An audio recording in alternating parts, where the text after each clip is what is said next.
ಬಾವಿಗೆ ಜಿಗಿದು 7 ವರ್ಷದ ಬಾಲಕ ಸಾವನ್ನಪ್ಪಿರೋ ಘಟನೆ ಯಾದಗಿರಿಯ ಕೋಳಿವಾಡ ಬಡಾವಣೆಯಲ್ಲಾಗಿದೆ. ನಿನ್ನೆ ಆಟ ಆಡ್ತಾ ಇದ್ದಾಗ ಬಾವಿಗೆ ಜಿಗಿದಿದ್ದಾನೆ 7 ವರ್ಷದ ರಾಜಶೇಖರ್.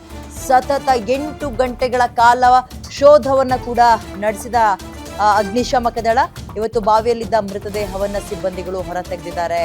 ಸರ್ಕಾರಿ ಶಾಲೆ ಹಿಂಭಾಗವೇ ಈ ಡೇಂಜರ್ ಬಾವಿ ಇದೆ. ತೆರೆದ ಬಾವಿ ಇರೋದ್ರಿಂದ ಆತಂಕವನ್ನ ಪೊಲೀಸರು ವ್ಯಕ್ತಪಡಿಸಿದ್ದಾರೆ. 7 ವರ್ಷದ ರಾಜಶೇಖರ್ ಗೊತ್ತಾಗದೆ ಬಿದ್ನೋ ಹುಡುಗ ಅಥವಾ ಏನು ಎತ್ತ ಅನ್ನುವಂಥದ್ದು ಗೊತ್ತಿಲ್ಲ.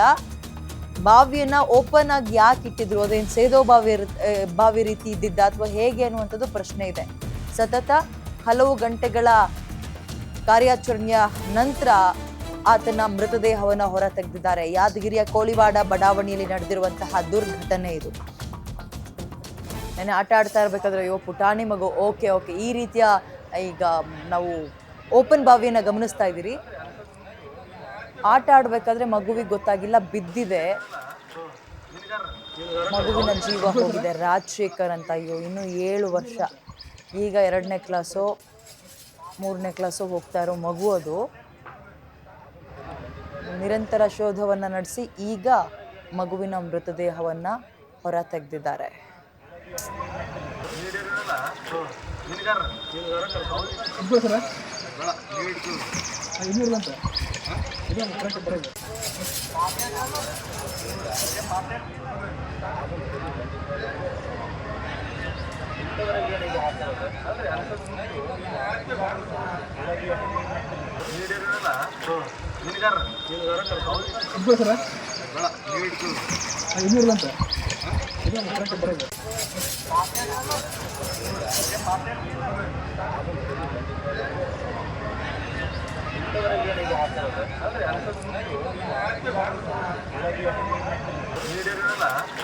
ಬಾವಿ ಪೂರ್ತಿ ಇದೆ, ಅದು ಮಾಡಿಸಿದ ಊರು ಪಕ್ಕದಲ್ಲಿ ಈ ಥರ ಓಪನ್ ಬಾವಿ ಇದಕ್ಕೆ ಆತಂಕ ಅದ ನಿಮ್ಗೆ. ಅದು ಬಂದ್ ಮಾಡಿಸ್ಬೇಕು.